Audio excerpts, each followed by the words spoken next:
दोस्तों, आप लोगों ने बहुत सारे टॉपिक सुझाए जो सब महत्वपूर्ण हैं। इसलिए हर टॉपिक पे अलग अलग वीडियो बनाना ज़रूरी है। आज का टॉपिक है हाई बीपी।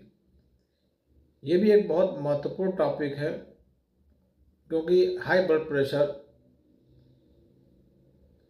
कईयों को बहुत परेशान करता है, कईयों को अपाहिज कर देता है और कईयों को मौत के घाट उतार देता है। इसलिए हाई ब्लड प्रेशर को बहुत तरीके से जानना और उसको कंट्रोल करना बहुत ज़रूरी है ताकि आप ज़्यादा परेशान न रहें, अपाहिज होने से बचें और बिला वजह की मौत से भी बचें। एथेरोस्क्लेरोसिस के हर क्लिनिकल मैनिफेस्टेशन के लिए हाई ब्लड प्रेशर एक रिस्क फैक्टर है और heart failure, coronary artery disease, stroke, गुर्दे की बीमारी और पेरिफेरल आर्टरी डिसीज के लिए ये एक इंडिपेंडेंट प्रीडिस्पोजिंग फैक्टर है। हाई ब्लड प्रेशर से या तो दिमाग की खून की नली ब्लॉक हो जाती है जिसे इन्फार्क्ट कहते हैं, या दिमाग की खून की नली फट जाती है जिसे ब्रेन हेमरेज होता है। दोनों से मरीज को फालिज होता है, या हल्के हल्के डैमेज से मरीज को याददाश्त में कमी आने लगती है। हाइपर टेंसिव एन्सेफेलोपैथी में मरीज को तेज सर दर्द, मतली, उल्टी या फिर फोकल न्यूरोलॉजिकल साइंस या मेंटल स्टेटस में बदलाव हो सकता है और ठीक से इलाज न हुआ तो मरीज कोमा में जा सकता है, झटका आ सकता है, यहाँ तक कि मर भी सकता है। पेरिफेरल आर्टरी डिसीज यानी पीएडी में मरीज को बटक में पेन और पैर में दर्द चलते वक्त हो सकता है, जिसको इंटरमिटेंट क्लॉडिकेशन कहते हैं। ये कमर में डिस्क की तरह लगता है। हाई बीपी की वजह से गुर्दा भी खराब हो जाता है, जिसके लिए सिस्टोलिक ब्लड प्रेशर, ऊपर वाला ब्लड प्रेशर ज़्यादा जिम्मेदार है। और काले लोगों में इसका रिस्क ज़्यादा होता है।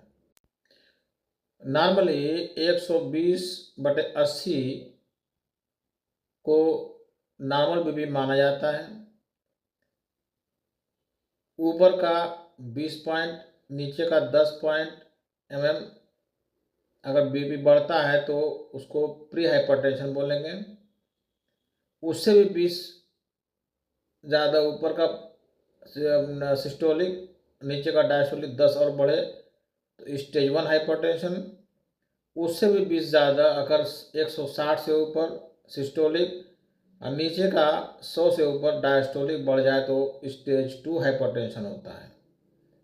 और केवल ऊपर का सिस्टोलिक 140 से ऊपर, नीचे का डायस्टोलिक 90 से कम हो तो इसको आइसोलेटेड हाइपरटेंशन कहते हैं। इसी से गुर्दे में खराबी आने का चांस ज़्यादा रहता है। हर 20 mm ऊपर का बीपी, 10 mm नीचे का बीपी यानी डायस्टोलिक बढ़ने पर हार्ट के बीमारी के रिस्क दुगना हो जाता है। बीपी उम्र, जेंडर और लंबाई पर भी निर्भर करता है और ऑफिस के बीपी से ज़्यादा भरोसेमंद घर पे नापा गया बीपी होता है। और मॉर्निंग वॉक के बाद यूजुअली बीपी बढ़ जाता है। इसीलिए सुबह हार्ट अटैक का और स्ट्रोक का चांस ज़्यादा रहता है। रात में 10 से 20% बीपी कम रहता है। 80 से 95% तक हाई बीपी खानदानी या एनवायरमेंटल होता है और 5 से 20% में कुछ कारण हो सकते हैं, इसमें ख़ास तौर से गुर्दे की बीमारी जैसे ट्यूमर, थायराइड बढ़ा हो या घटा हो, कैल्शियम बढ़ा हो, कुशिंग सिंड्रोम या साइकोजेनिक हो सकता है। हाई बीपी से मरीज को सर दर्द, चक्कर, घबराहट, जल्दी थकावट होना या इम्पोटेंसी भी हो सकती है। इसलिए भाइयों और बहनों, हाई बीपी को हल्के में बिल्कुल ना लें, इसको तरीके से कंट्रोल करें, नहीं तो आप लगातार खतरों में घिरे रहेंगे। अपना ख्याल रखें और अगले वीडियो का इंतज़ार करें।